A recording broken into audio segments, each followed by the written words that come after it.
jawab. Jadi kita menjadi guru yang pandang kita punya. Jadi luar biasa ini kita menjadi calon guru penggerak ini. Saya lihat ini banyak betul pengalamannya yang Bapak Ibu dapatkan. Sama hal seperti ketika Bapak Ibu sedang dikandung, jadi digodok ini Bapak Ibu. Nah, kemudian 6 bulan nanti lahirlah bayi yang cantik, bayi yang pintar. Itulah guru penggerak. Cara sosialisasi dan pengimbasan budaya positif di lingkungan kelas dan sekolah SMP Negeri 1 Sumbawa, Senin 14 November 2022. Assalamualaikum warahmatullahi wabarakatuh. Yang terhormat Bapak Ibu Guru, pertama, marilah kita bersyukur kepada Tuhan Yang Maha Esa yang senantiasa melimpahkan nikmat dan karunia-Nya kepada kita semua, sehingga pada kesempatan ini kita dapat mengikuti acara sosialisasi dan pengimbasan budaya positif di lingkungan kelas dan sekolah SMP Negeri 1 Sumbawa. Bapak Ibu yang saya hormati, acara pertama yaitu pembukaan. Marilah kita bersama-sama membuka acara ini dengan bacaan basmalah. Bismillahirrahmanirrahim. Yang saya hormati, acara selanjutnya yaitu sambutan dari Ibu Wardina SPD. Kepada Ibu Wardina dipersilahkan. Assalamualaikum warahmatullahi wabarakatuh.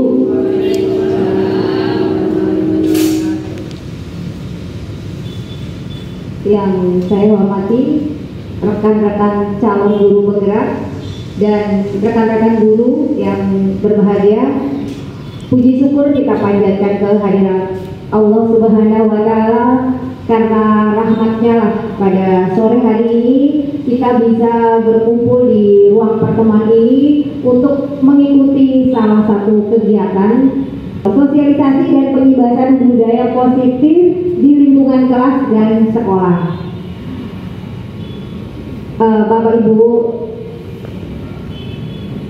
guru penggerak merupakan salah satu program dari Menteri kita yang baru yang kemarin Bapak Nadiem dengan kurikulum merdeka yang dirangkaikan dengan guru penggerak.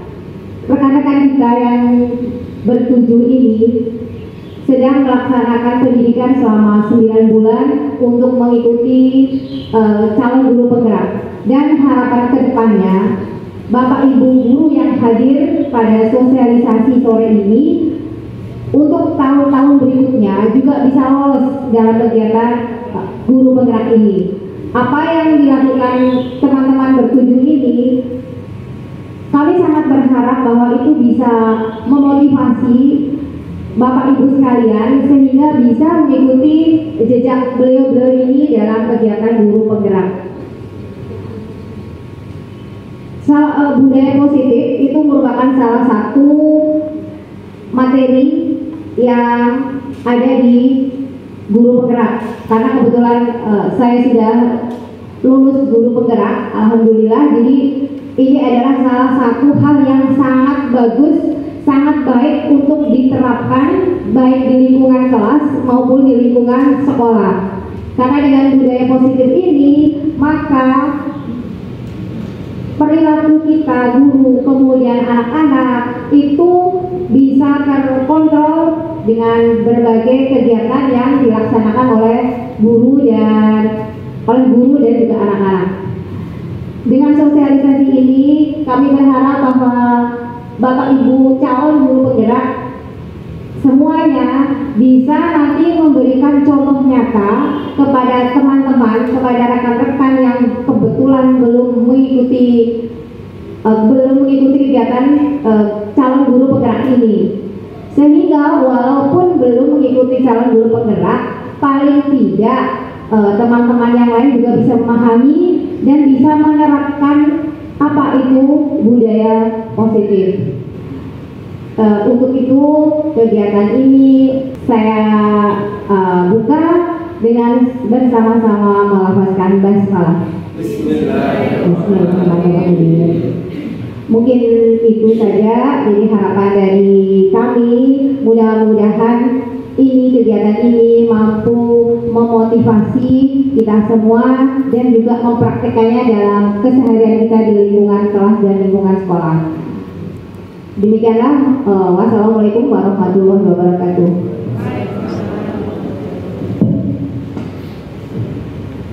Kepada Ibu Ardina kami ucapkan terima kasih.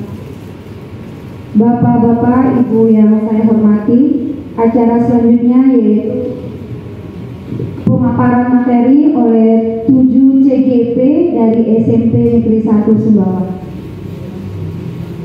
Yang pertama, kami persilahkan kepada Bapak Zulkifli SAG MPDI untuk menyampaikan pemaparannya.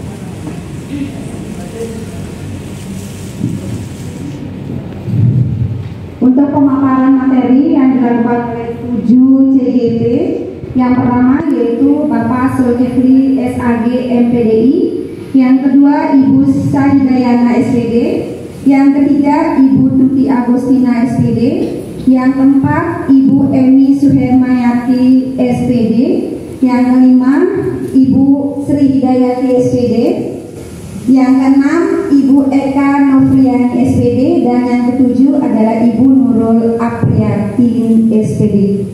Untuk yang pertama yang memberikan pemaparan yaitu Bapak Zulkifli SAG MPDI. Kepada beliau disilakan. Yang saya hormati rekan-rekan CGP dari SMP Negeri Sumbawa, Bapak Ibu guru yang berkesempatan hadir pada hari yang berbahagia ini.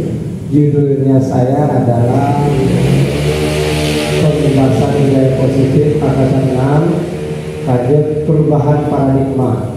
Bapak Ibu lihat gambar yang di depan? Ada gambar apa di situ? Ada tinju ya. Itu bukan berarti saya mengancam Bapak Ibu dengan tinju itu. Itu filosofinya adalah kepalan tangan yang ada di sini. Ini ditarikkan, kita disuruh menyobek sebuah kertas. Kemudian di dalam kertas itu ditulis satu kata rahasia. Nah, Bapak Ibu genggam kata rahasia itu. Nah, orang-orang di sekitar Bapak Ibu itu ingin merebut itu. Nah, sementara Ibu sekuat tenaga mempertahankan kertas tersebut agar tidak diambil oleh orang lain. Nah, kemudian kalau seperti itu tidak mau membuka kepala Anda dibujuk, dirayu agar terbuka tangannya, tapi Ibu tidak mau. Kemudian selanjutnya adalah apa yang terjadi. Nah, ini dia. Ada 4 di sini perubahan tentang paradigma di sini. Yang pertama adalah tentang bagaimana guru mengontrol murid. Nah, di dalam guru penggerak ini ternyata yang kita lakukan selama ini nanti akan membuka wacana pemikiran kita bahwa selama ini kita ketika melakukan praktek pembelajaran itu kita sebagai guru yang banyak mengontrol anak-anak ini seutuhnya ada di kita. Nah, dengan paradigma dari kontrol ini bahwa ketika dalam proses pembelajaran bahwa guru di sini tidak sepenuhnya kita menguasai anak-anak itu. Jadi disinilah nanti kita bagaimana anak-anak mengumpulkannya, mengelompokkan sesuai kemampuan, pola dan kebutuhan anak itu sendiri. Itu yang pertama. Yang kedua, ada ilustrasi tentang bahwa semua penguatan positif, efektif dan bermanfaat. Nah, ini adalah selama ini ketika kita melakukan sesuatu, kita ngotot untuk mengajak orang semua mengikuti pendapat kita. Nah, di dalam guru penggerak ini, ketika ada 1 atau 2 orang yang seide dengan kita, itu adalah penguatan sebagai pendukung kita. Sehingga dalam jangka waktu tertentu, dalam pembelajaran nanti bagaimana mengontrol murid dari kita perilaku kita di sini, yang positif inilah yang kemudian budaya positif ini kita tularkan kepada Bapak Ibu guru yang lain. Itu yang kedua tentang bagaimana ilustrasi tentang semua penguatan positif, efektif dan bermanfaat. Yang ketiga adalah tentang bahwa kritik dan membuat orang merasa bersalah dengan menguatkan karakter. Ketika anak yang kita temukan ini banyak melakukan kesalahan pelanggaran, sebagai seorang guru di situ itu posisinya adalah bagaimana anak itu dapat menyadari kesalahannya, sehingga anak ini dapat menguatkan dirinya merasa bersalah. Disitulah kita sebagai guru membuat dia menjadi anak yang berkarakter, menjadi anak itu baik. Karena selama ini kadang-kadang kita menilai ketika anak melakukan kesalahan, kita kadang-kadang memvonis bahwa anak itu salah. Dan yang terakhir adalah yang keempat, tentang bahwa orang dewasa memiliki hak untuk memaksa. Nah, dalam hal ini maksudnya adalah pada saat ini kita sebagai guru nanti, sebagai guru penggerak ini, bagaimana memiliki tanggung jawab untuk membuat murid ini memahami terhadap apa yang kita lakukan, dan itu kita arahkan kepada hal yang positif, sehingga apa yang terjadi pada saat ini banyaknya pergaulan anak-anak yang tidak baik itu, nah dengan jangka waktu yang panjang dalam waktu dapat membuat anak-anak ini dapat menjadikan dirinya baik. Tentu ada sedikit nanti ada konsekuensi terhadap kesalahan yang dia lakukan. Yang terakhir adalah itu saja, nanti ada stimulus dan respon, ada teori kontrolnya. Kemudian yang terakhir ini final langsung dari saya adalah duduk santai di waktu petang, taman indah airnya memancar. Kepada hadirin yang datang, semoga sehat dan rezekinya lancar. Terima kasih.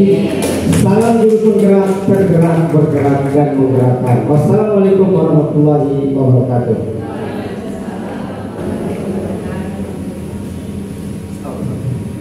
Suhermayati SPD, kepada beliau silakan. Assalamualaikum warahmatullahi wabarakatuh.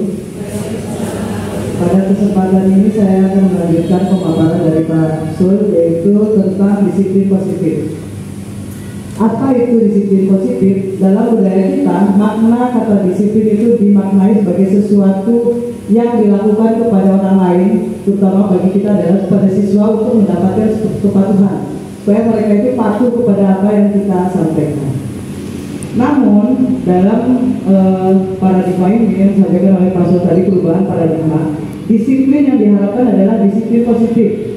Apa itu disiplin positif? Tujuannya adalah untuk menanamkan motivasi kepada murid-murid kita untuk menjadi orang yang mereka inginkan dan menghargai dirinya sendiri dan nilai-nilainya yang mereka percayai.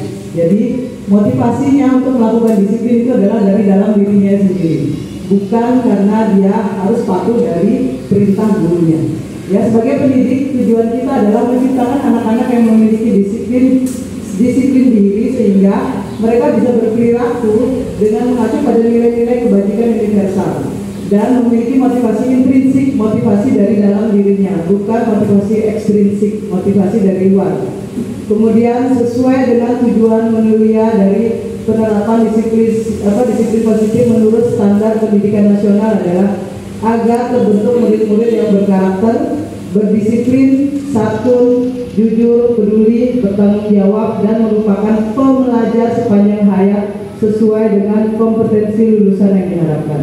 Seperti tadi ada nilai-nilai kebajikan universal. Ini adalah contoh-contoh nilai kebajikan universal yang disepakati dan diyakini oleh beberapa institusi organisasi pendidikan. Lalu institusi kita adalah Kementerian Pendidikan. Kita sepakati profil pelajar Pancasila, yaitu beriman, bertakwa kepada Tuhan Yang Maha Esa dan berakhlak mulia, mandiri, bernalar kritis, berkebinaan global, kemudian bergotong royong dan kreatif. Kemudian ini adalah contoh-contoh nilai kebajikan dari program yang lain, yaitu IBO, Primary Years Program, ada toleransi, rasa hormat, mandiri, dan sebagainya. Ini contoh yang lain, nilai-nilai kebajikan yang pada Indonesia Heritage Foundation, ada cinta Tuhan, kemandirian, dermawan, hormat, kepemimpinan, toleransi. Kemudian selanjutnya adalah contoh dari lifelong guidelines and life skill. Itu ada keterampilan hidup, kemudian ada fleksibilitas. Kemudian ada contoh dari the 7 essential virtues, ada empati, suara hati, kontrol diri, rasa hormat. Kemudian yang terakhir adalah proyek nilai-nilai kebajikan, ada berbagai macam. Ini adalah contoh-contoh nilai kebajikan yang diyakini, sehingga terciptanya disiplin positif yang kita harapkan akan menjadi motivasi anak-anak murid kita nantinya. Itu yang dapat saya sampaikan. Terima kasih. Assalamualaikum warahmatullahi wabarakatuh. Saya SPD. Baik. Assalamualaikum warahmatullahi wabarakatuh. Baiklah, saya akan memaparkan tentang motivasi perilaku manusia.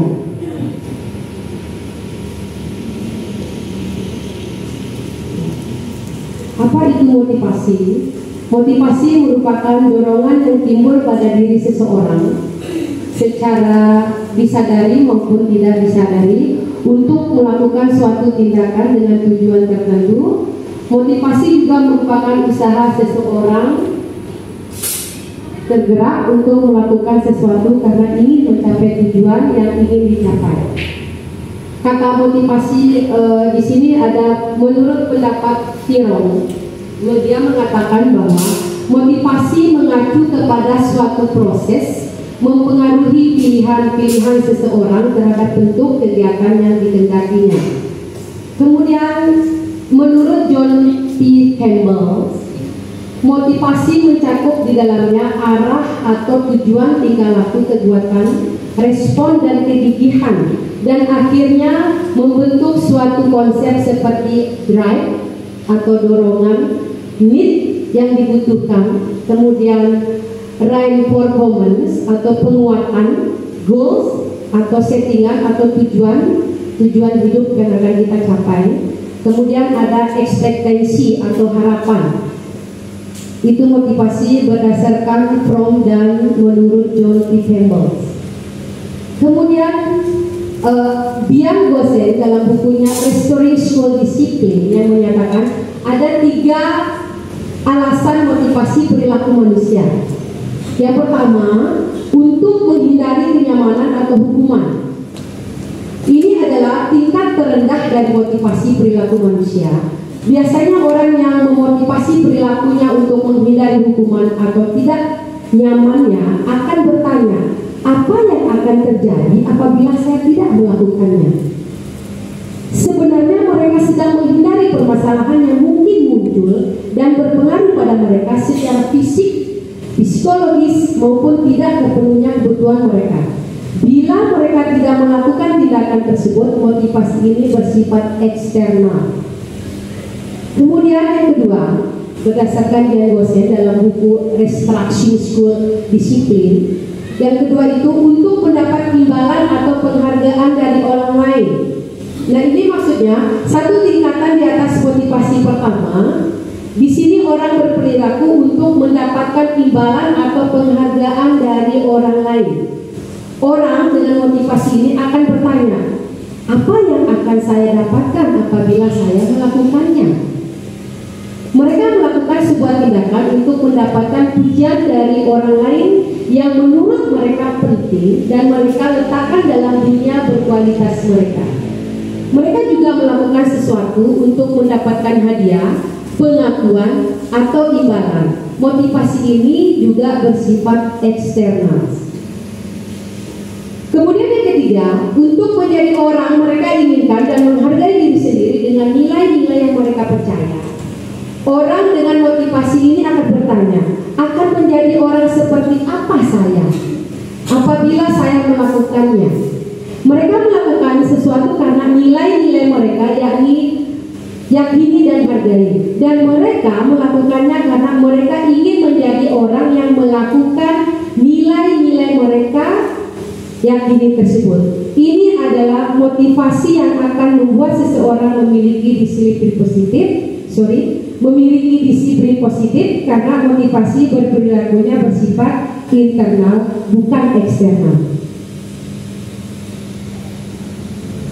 Kemudian motivasi dari dalam diri atau intrinsik. Saat seorang anak belajar untuk pertama kali menggabungkan huruf-huruf dan kata-kata serta menyadari bahwa ia dapat membaca, timbul pijar di matanya dan sebuah senyuman di wajahnya. Anak tersebut begitu gembira bahwa ia telah mempelajari dan menguasai suatu keterampilan baru.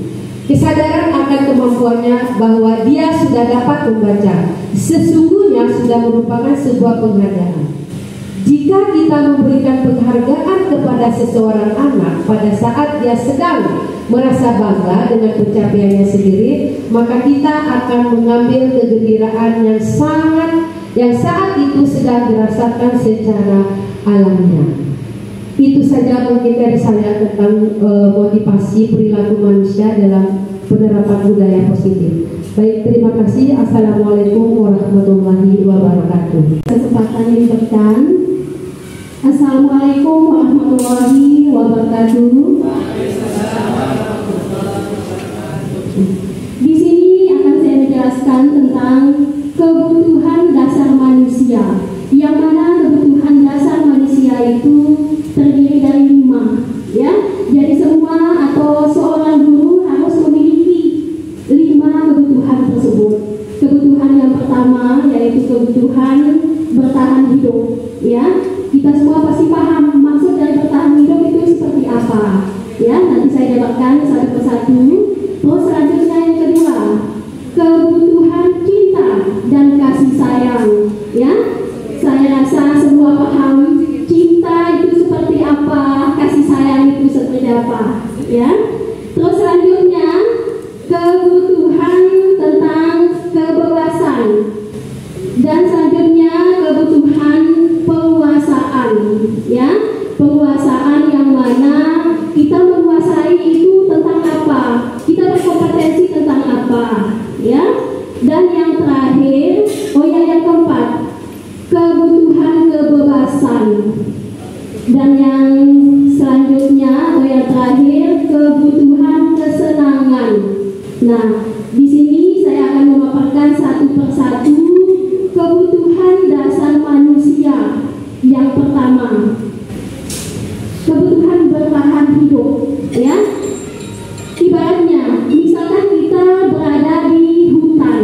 Nah, mau tidak mau, apa yang ada mungkin karena situasi dan kondisi yang pada saat itu kita kehausan atau kita kelaparan. Nah, jadi apa yang ada di sekeliling kita, contohnya di hutan tadi, ibaratnya air hujan bisa kita minum, terus makanan tumbuh-tumbuhan lain karena kita lapar, di situ tidak ada beras, di situ tidak ada makanan lainnya, jadi terpaksa, ya, kita memanfaatkan situasi dan kondisi. Nah, terus di sini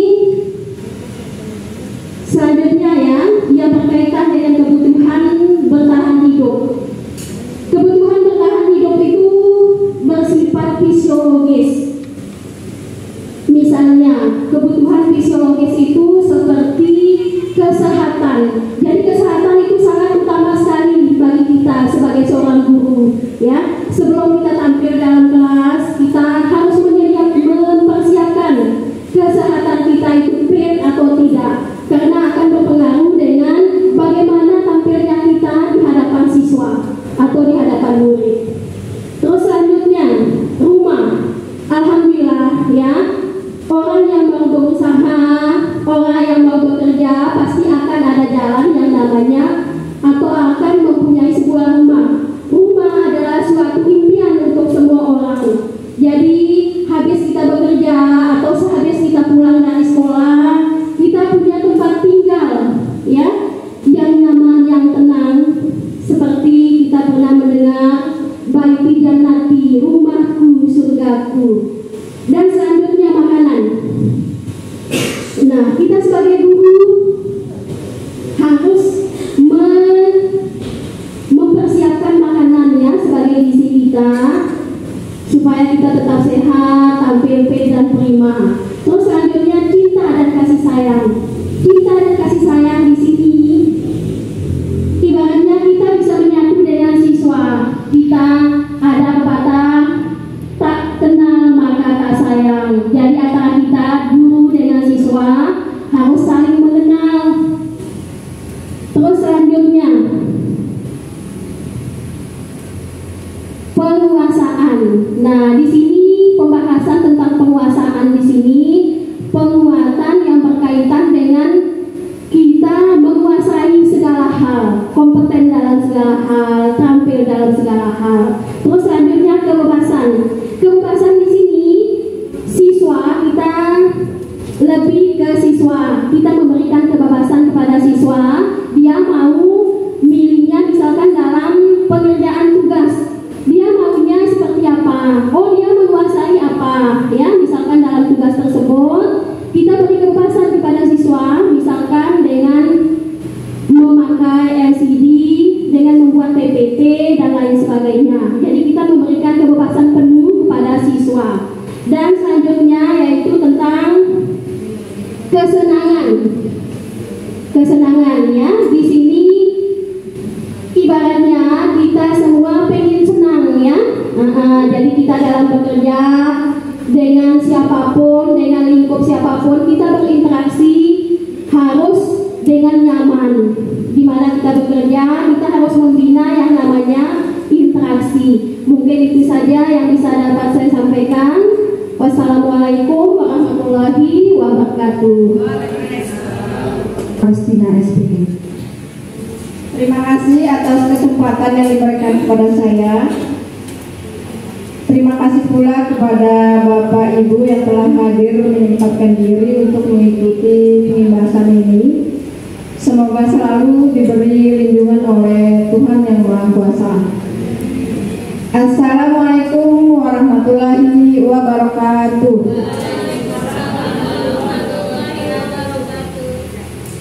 Apa yang telah disampaikan oleh teman kami tadi, yaitu Pak Zul, kemudian Ibu Ibu Emi, Ibu Saidayana, dan Ibu Nurul, yaitu tentang paradigma pendidikan, disiplin positif, motivasi perilaku manusia, dan kebutuhan dasar manusia.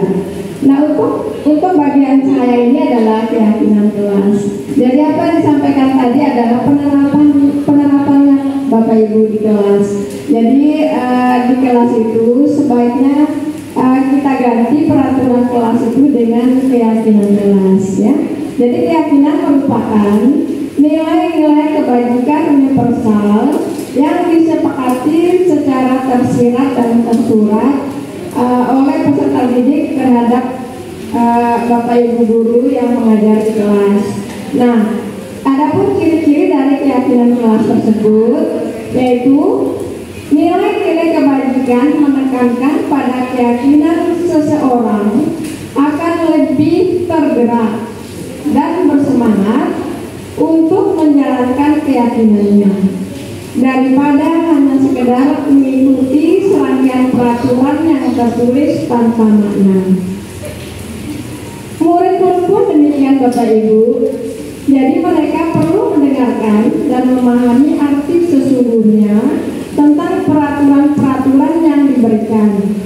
Apa nilai-nilai kebajikan di balik peraturan tersebut dan apa tujuan utamanya, serta menjadi tidak tertarik atau takut sehingga hanya sekedar mengikuti serangkaian peraturan-peraturan yang mengatur mereka tanpa memahami tujuan mulianya. Baik Bapak Ibu, jadi mulai sekarang tolong dibuat keyakinan kelas, diubah peraturan kelasnya karena keyakinan kelas ini mengandung kalimat positif.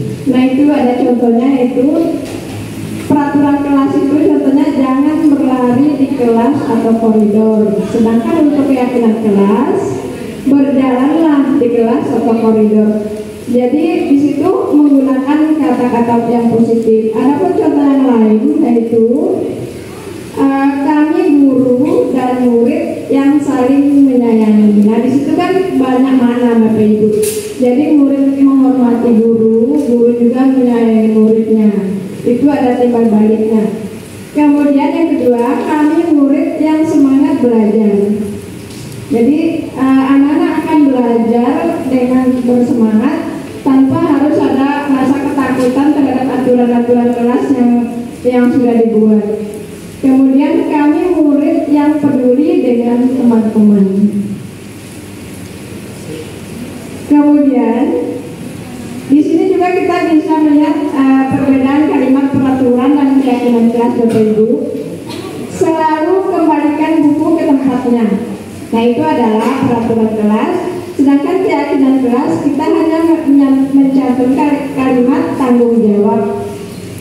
Nah jadi saya berhimbau kepada Bapak Ibu dan kita semua supaya di kelas itu apa yang dijelaskan oleh Bapak Ibu tadi sebelum saya itu adalah disiplin kelas adalah penerapannya, keyakinan kelas adalah penerapannya. Jadi mulai besok mungkin kita bisa menyusun kembali mengganti peraturan kelas dengan keyakinan kelas. Demikian dari saya. Assalamualaikum warahmatullahi wabarakatuh. Dari Ibu Eka Novriani. Bismillahirrahmanirrahim. Assalamualaikum warahmatullahi wabarakatuh. Terima kasih atas kesempatannya yang diberikan kepada saya. Masih semangat Bapak Ibu ya? Semangat ya. Jadi di sini saya akan menjelaskan tentang posisi kontrol kita sebagai seorang guru. Jadi posisi kontrol ini ada 5, diantaranya adalah sebagai penghukum. Kemudian yang kedua pembuat orang merasa bersalah. Posisi yang ketiga adalah teman. Yang keempat pemantau, dan yang kelima adalah manajer. Kita sebagai guru sebelum, bukan kita ya, saya sebelum mengenal materi budaya positif ini sering sekali melakukan memposisikan diri di penghukum. Ya, di penghukum ini seseorang penghukum bisa menggunakan hukuman fisik maupun verbal. Orang yang menjalankan posisi penghukum senantiasa mengatakan bahwa sekolah memerlukan sistem atau alat yang dapat lebih menekankan kepada murid-murid lebih dalam lagi. Contoh kalimat yang sering kita gunakan sebagai penghukum: patuhi aturan saya atau awas. Ya, itu penghukum. Itu tidak sesuai dengan budaya positif ya Bapak Ibu. Jadi yang biasa menghukum, kita hilangkan kebiasaan kita sebagai penghukum. Kemudian posisi yang kedua adalah membuat orang merasa bersalah. Ini juga sering saya lakukan kepada siswa. Jadi pada posisi ini biasanya guru akan bersuara lebih lembut. Pembuat rasa bersalah akan menggunakan keheningan yang membuat orang lain merasa tidak nyaman, bersalah atau rendah diri. Contoh, ibu sangat kecewa sekali dengan kamu. Itu contoh yang biasanya kita lakukan kepada siswa agar siswa merasa bersalah. Nah, dampak negatif dari membuat orang merasa bersalah ini, anak-anak bisa merasa insecure. Anak-anak bisa merasa insecure, ya, tidak percaya diri, ada perasaan bersalah pada dirinya. Itu. Kemudian posisi yang ketiga adalah teman. Kita paling sering memposisikan diri kita terhadap anak-anak adalah posisi sebagai teman. Posisi sebagai teman ini tidak akan menyakiti murid, namun akan tetap berupaya mengontrol murid melalui persuasi. Posisi teman pada guru bisa negatif ataupun positif. Positif di sini berupa hubungan baik yang terjalin antara guru dan murid. Sedangkan posisi negatifnya kadang-kadang anak-anak suka melunjak, ya, kurang menghargai guru, ya. Kemudian posisi yang keempat adalah sebagai pemantau. Jadi posisi memantau ini mengawasi. Pada saat kita mengawasi, kita bertanggung jawab atas perilaku orang-orang yang kita awasi. Posisi pemantau ini berdasarkan pada peraturan dan konsekuensi. Dengan menggunakan sanksi atau konsekuensi, kita dapat memisahkan hubungan pribadi kita dengan murid. Contoh kalimat yang sebagai pemantau, guru sebagai pemantau, apa yang telah kamu lakukan? Peraturan apa? Sanksi atau konsekuensi apa? Kemudian yang terakhir adalah posisi sebagai manajer. Di posisi sebagai manajer ini adalah posisi di mana guru berbuat sesuatu bersama dengan murid, mempersilahkan murid mempertanggungjawabkan perilakunya, mendukung murid agar dapat menemukan solusi atas permasalahannya. Di manajer, murid diajak untuk menganalisis kebutuhan dirinya maupun kebutuhan orang lain. Di sini penekanan bukan pada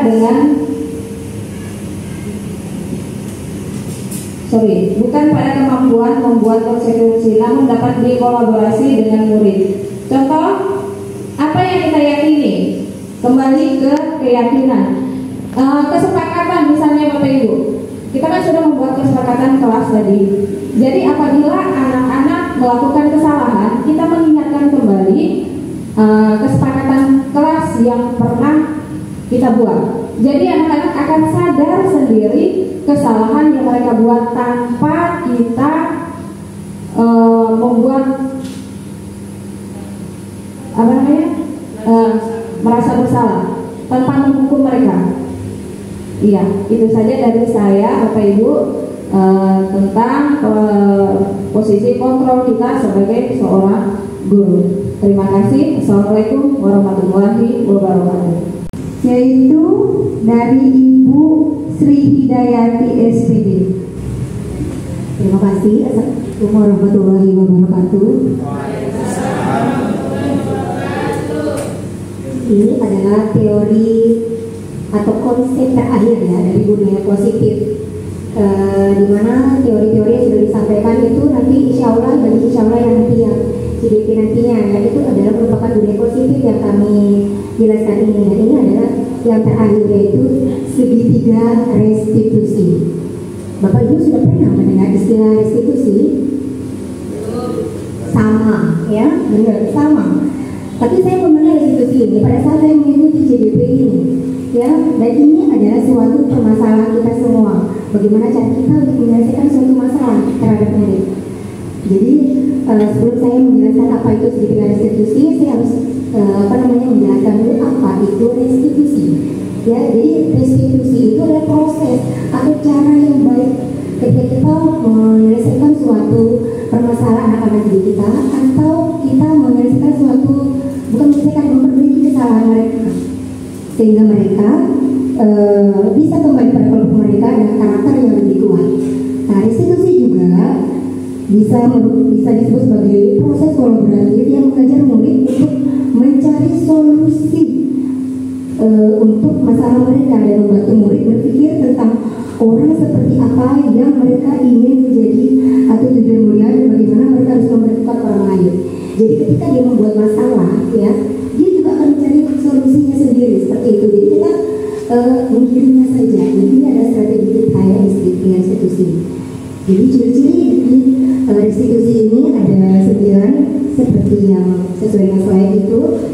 Bukan untuk menebus kesalahan, namun untuk belajar dari kesalahan mereka, kemudian memperbaiki hubungan, tawaran bukan paksaan. Restitusi menuntut untuk melihat ke dalam diri. Kemudian restitusi mencari kebutuhan dasar yang mendasari tindakan. Restitusi diri adalah cara yang paling baik dan lain sebagainya. Ya, seperti yang ada sesuai dengan slide di sana. Kemudian, Diana Gosen ya. Ini luar biasa ya, beliau seorang ahli psikolog ya, di mana beliau ini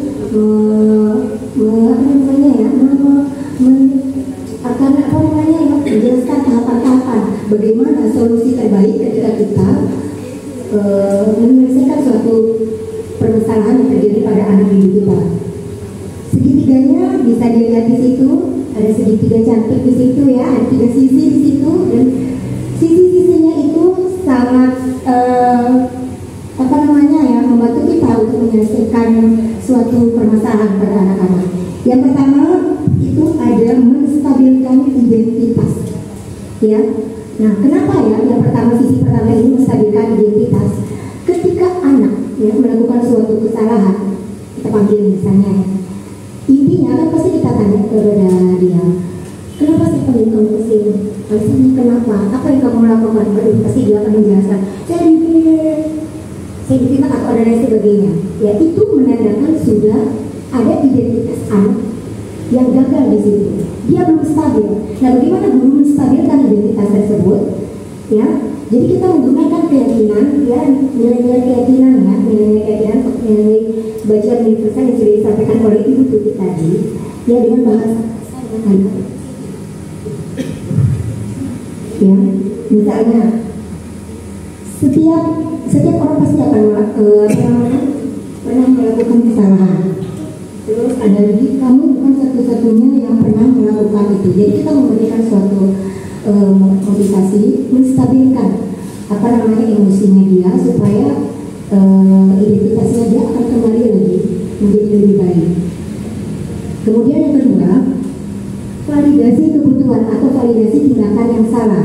Sisi yang kedua ini sebenarnya ya, ini intinya guru kayaknya ini membenarkan tindakannya dia yang salah. Sebenarnya tidak boleh ya, tapi strateginya ini luar biasa supaya anak terbuka. Ya, kita mendukung dia awalnya nih, kita mencicipi lakunya dia ini kita benarkan. Kenapa seperti itu? Mungkin kalau saya bilang kamu, mungkin saya akan seperti itu. Nggak apa-apa, kita apa namanya yang menunjukkan bahwa kita setuju di posisinya dia seperti itu. Ya, jadi dia lebih terbuka nantinya. Kemudian yang terakhir ya adalah menanyakan keyakinan, di mana dalam keyakinan ini guru siap menghubungkan siswa itu dengan keyakinan.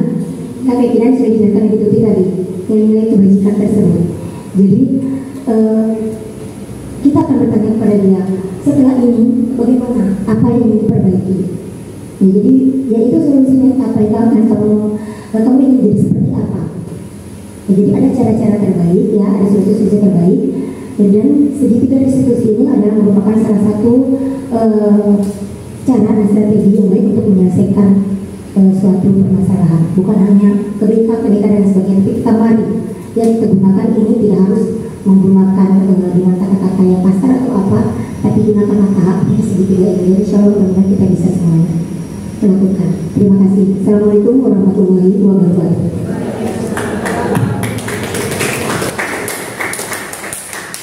Ketujuh tim pemaparan materi CDP SMP Negeri 1 Sumbawa. Untuk acara selanjutnya yaitu sesi tanya jawab. Ya, 2 pertanyaan untuk Bapak Ibu. Silakan, ada yang bertanya? Hanya 2 penanya.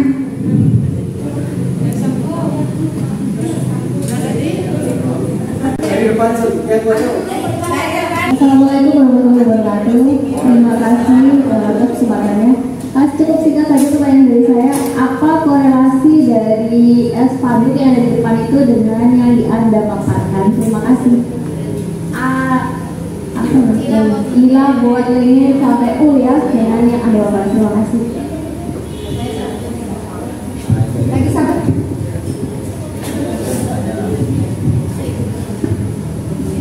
Terima kasih. Assalamualaikum warahmatullahi wabarakatuh. Materi yang disampaikan oleh Bapak Ibu di depan sebenarnya sangat menarik. Sepertinya kita butuh tempat diskusi yang lebih lama lagi biar kita Bapak Ibu yang di depan itu bisa kami dapatkan walau sedikit. Satu yang ingin saya tanyakan, materi yang terakhir tadi Ibu Ida, masalah apa tadi? Restitusi ya. Saya jadi mikir, saya bayangkan saya di kelas. Rasanya kita butuh waktu untuk menerapkan apa yang disampaikan tadi. Apalagi kalau materi sudah tinggal sedikit, materi masih banyak, masalah satu-satu siswa lain. Kadang kalau kita mau menerapkan yang tadi, mendengarkan keluhannya dan sebagainya, menggunakan solusi yang terbaik sesuai dengan teori yang tadi itu, rasanya kita selalu terbentur dengan waktu. Itu saja mungkin tanggapan dari saya. Terima kasih. Assalamualaikum warahmatullahi wabarakatuh.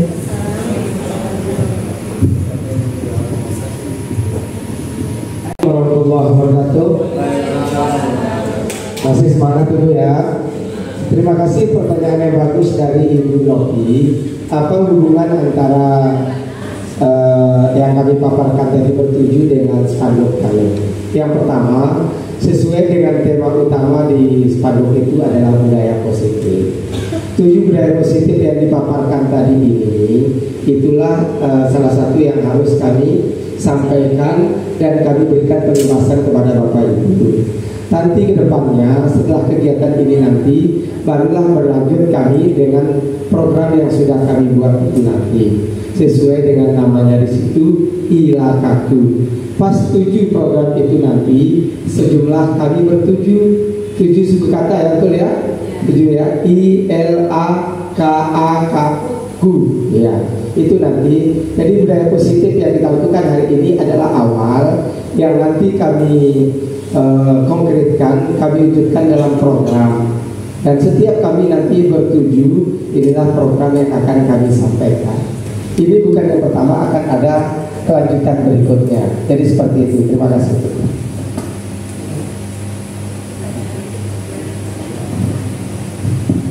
Baik, terima kasih. Pertanyaan yang ditujukan kepada saya, jujur, segitiga restitusi ini mungkin ya sudah sering kita lakukan. Ya, bedanya bahasa mungkin kita gunakan dan tahapan yang kita gunakan kepada siswa. Karena bahasanya di sini adalah bahasa baku. Saya pernah bertanya kepada fasilitator saya, gimana ya bahasa kita? Apakah kamu tahu? Misalnya ya, kan bahasa seperti itu ya.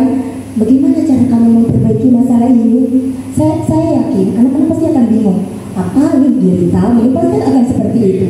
Iya. Jadi disesuaikan kultur. Nah, mengenai masalah pembagian, bagaimana membagi waktu, kita bisa mengambil waktu di luar jam. Kita mengambil luar jam, jadi kita terapkan restitusi tersebut. Kita menstabilkan identitasnya, kenapa dia melakukan hal seperti itu, ya alasannya kenapa. Terus ada tindakan, kita membenarkan sedikit juga tindakannya dia yang salah. Mungkin ya kenapa kamu tidak menyukai apa namanya bagaimana pelajarannya ibu di dalam kelas atau dan lain sebagainya. Tentu dia pasti akan terbuka, Bu. Ya, kita mencari apa yang dia inginkan seperti itu. Dan terakhir, nah dia yang melakukan, dia juga yang insya Allah nantinya akan siap untuk apa namanya ya memperbaiki dirinya dengan menggunakan nilai-nilai kebajikan tadi. Apakah saya nanti mungkin dia minta maaf, kita kan ada bahasa, terus bagaimana cara kamu menyelesaikan masalah ini? Tentunya dia pasti akan berbicara, saya akan minta maaf, atau saya ingin menjadi orang bertanggung jawab ke depannya, seperti itu. Jadi dia nanti akan menemukan apa motivasi atau nilai-nilai kebajikan dalam dirinya. Itu yang ingin sekali kita terapkan di dalam jiwa atau perilaku atau karakter dari anak didik kita nantinya. Mungkin hanya itu. Mungkin ada teman-teman yang bisa menambahkan. Terima kasih atas pertanyaan dari teman-teman. Mungkin dari awal kita buat kesepakatan kelas dalam bentuk kalimat positif, Bu. Jadi kalimat positif ini kan membentuk siswa yang bertanggung jawab dan merasa aman dan nyaman terhadap kesepakatan kelas yang telah dibuatnya sendiri. Nah, seandainya ada pelanggaran, nanti pelanggaran itu bisa kita selesaikan dengan segitiga restitusi dengan menggunakan waktu-waktu yang di luar jam pelajaran, mungkin waktu istirahat, Bu. Kemudian nanti masalah itu siswa sendiri yang akan membuat solusi apa yang mereka perbuat agar masalah itu bisa terselesaikan. Jadi anak-anak yang berbuat salah, dia juga yang mengucapkan solusi apa yang mereka akan perbuat supaya masalah itu terselesaikan. Jadi kita hanya sebagai fasilitator aja, Ibu. Jadi itu dari saya. Terima kasih. Ya, saya tambahkan sedikit. Jadi di sini Bapak Ibu lihat segitiga restitusi ini tidak saklek harus dilaksanakan ke dalam bentuk segitiga. Jadi bisa langsung ke tahap terakhir. Saya menanyakan keyakinan, kemudian validasi atau validasi kebutuhan. Jadi tidak mesti dari menstabilkan identitas. Jadi tidak saklek harus ketiga-tiganya. Jadi bisa tanpa kita sadari, kita juga pernah melakukan seperti yang disampaikan oleh Ibu Ida dan Bu Tuti. Jadi di sini saya ingatkan kembali kalau segitiga restitusi ini tidak saklek harus dilaksanakan dari awal menstabilkan identitas. Tadi boleh langsung ke tahap menanyakan keyakinan atau langsung ke tahap validasi kebutuhan, tergantung dari kesalahan atau masalah yang dilakukan oleh anak-anak. Jadi seperti yang disampaikan sampaikan Bu Tuti, kalau guru, kita sebagai guru itu tadi kembali ke posisi kontrol yang disampaikan oleh Ibu Nurul, kita sebagai manajer. Jadi kita hanya mengarahkan anak-anak, memberikan ruang seluas-luasnya kepada anak untuk dia yang menemukan sendiri apa solusi dari permasalahannya. Jadi kita tidak lagi memberikan hukuman-hukuman kalau bisa. Setiap anak melakukan kesalahan, kita luangkan waktu sedikit ya kalau bisa di luar jam pelajaran untuk mengajak anak berbicara untuk supaya dia muncul dari dalam dirinya, motivasi dari dalam dirinya untuk melakukan perubahan. Jadi itu yang diharapkan, kembali lagi itu tujuan dari budaya positif ya, supaya anak memunculkan motivasi dari dalam dirinya, bukan karena paksaan dari luar. Itu terima kasih. Assalamualaikum warahmatullahi wabarakatuh.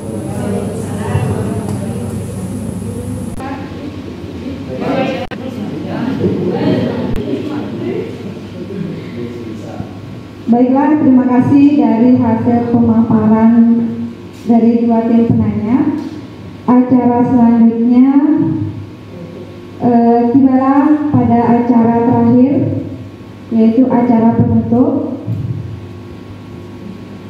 Marilah kita sama-sama membaca Alhamdulillahirabbil alamin. Wassalamualaikum warahmatullahi wabarakatuh.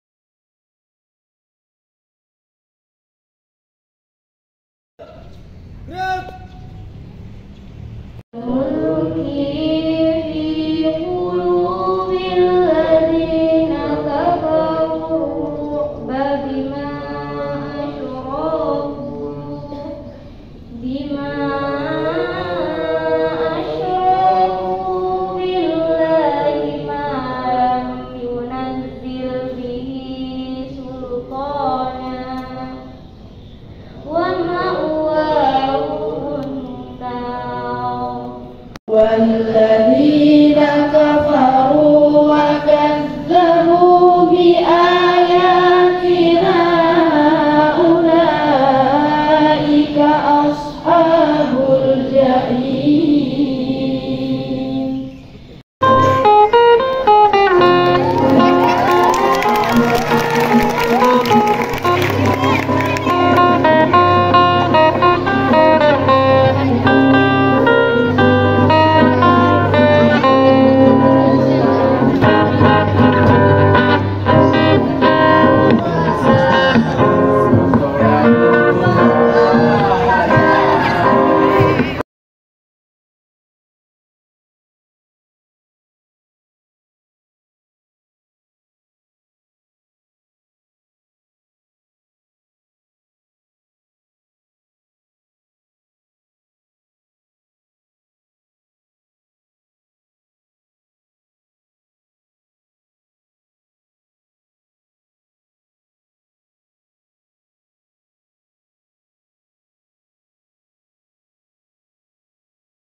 يستنبطونه منهم ولولا فضله. Salam guru penggerak.